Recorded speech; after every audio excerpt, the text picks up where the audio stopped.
Sveiki žmonės, besivažinėdamas nesibaigiančias Europos keliais, čia konkrečiai Belgijoje, užmačiau senovinius sovietinius reliktus. Turėjau užeit, pažiūrėti iš arčiau. O čia pasirodo didelės teritorijos. Bandysiu viską apibėgti. Štai kažkoks apdegęs liūtas ar tigras. Įvairiausių patalpų, kuriuose, tarkim, senovinės nuotraukos ir atvirukai. O įlindus į urvą galima pamatyti mirtį stiklainiukuose ir keistą mirties meną. Pirmiausia, siūlau apsižiūrėti lauke, kiek čia visokių pritempta laužų senovinių, iš kurių padarytas arba daromas menas, kaip štai iš šio pazo, jeigu neklystu.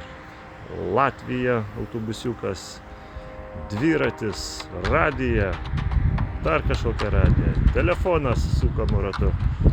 Spėju, kad kažkoks sovietinis latvis čia visą šitą renka. Šitas vaizdas man kaip ir matytas vaikystėje Rygoj. Labiausiai akį patraukė šitas sovietinis sraigtasparnis Mi-26 transportinis sraigtasparnis 40 metrų ilgio, rotoriaus skersmuo 32 metrai. Kas viduje? Niekas neatsišaukė. Tikriausiai šis paukštelis senai buvo į orą pakilęs. Kaip jį čia atgabeno, įdomu. Panašaus tipo sraigtasparnį numušus Čečėnijoje 2002-aisiais žuvo 127 žmogeliukai. Neįtikėtinos talpos skraidūnas.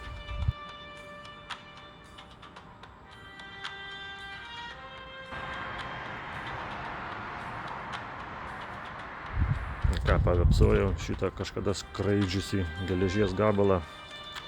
Bėgam toliau. Čia subadyti, jei neklystu, elektros apšvietimo stulpai. Bet efektas čia vaikšto. Tai toksai smagus.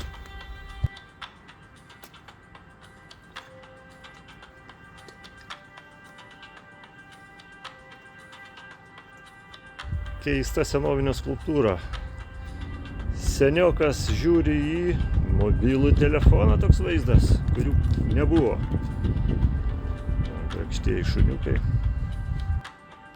Čia kažkoks slaptas akmuo, į kurį galima įeiti.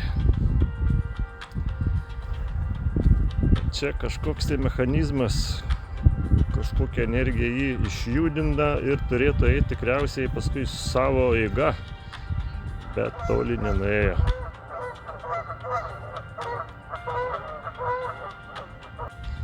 Dar vienas slaptas akmenėlis. O viduje padarytas hotelis. Tuščias. Galima įsivaizduoti su vaizdu į kažkokią tai kūdrą. Gelbėjimosi valtis. Kavinėje neužsisėdim, einam į vidų. Na ir prasideda mažas kiauliukas, žudikas, savižudis. Ir įvairių keistų egzempliorių.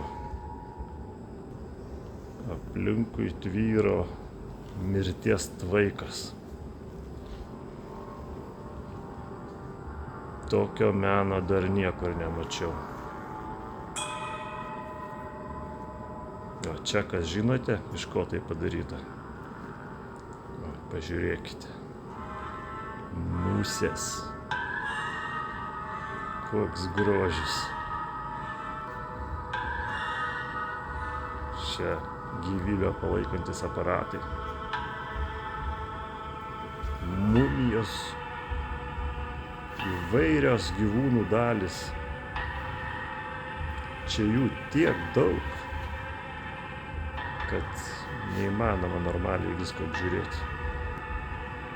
Pažliugęs vėžlys, kažkokie pažliugę odos gabalai, visokie organai stiklainiukuose.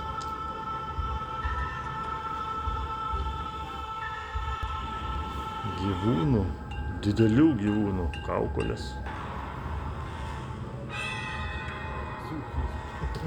O čia patys atspėkite, kas čia yra. Man kyla daug klausimų apie tuos žmonės, kurie kūrė šį meną.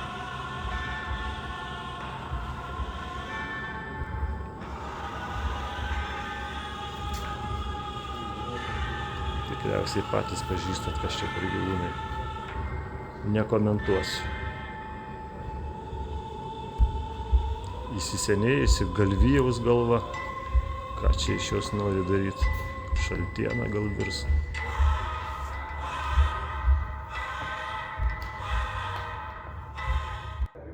Na gerai, trumpam atsipalaiduojam. Kažkoks plaukėjimo įrenginys.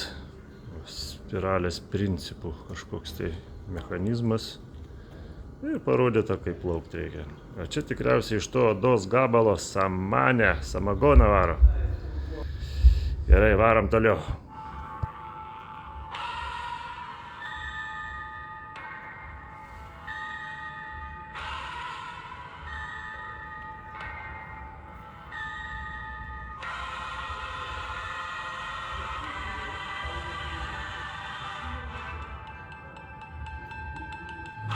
Turėjom įvairių paukščių, gyvūnų, ragų kampelį. Ir visi šie egzemplioriai, kaip nužiūrėjau, padaryti 20 amžiaus pačioje pradžioje.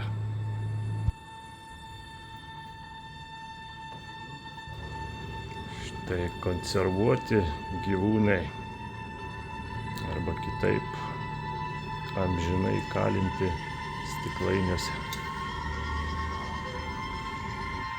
Norėtųsi tikėti, kad visa tai buvo padaryta moksliniais tikslais, o ne šiaip iš nebuvimo ką veikti.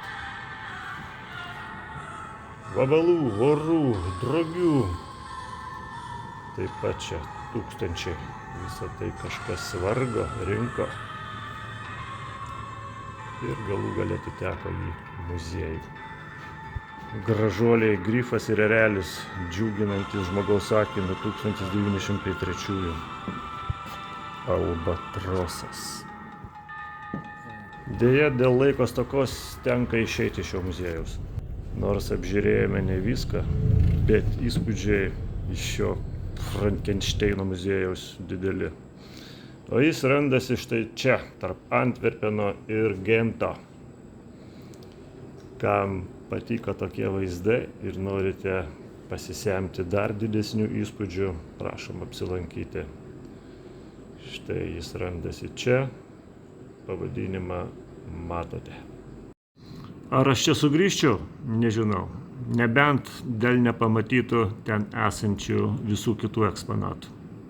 Ir vieną žinau gerai, vaikštant po šį muziejų patyriau daug įvairių ir keistų emocijų. Šios dienos įspūdžių gana, tai šiam kartui tiek. Ir visiems sakau, čia.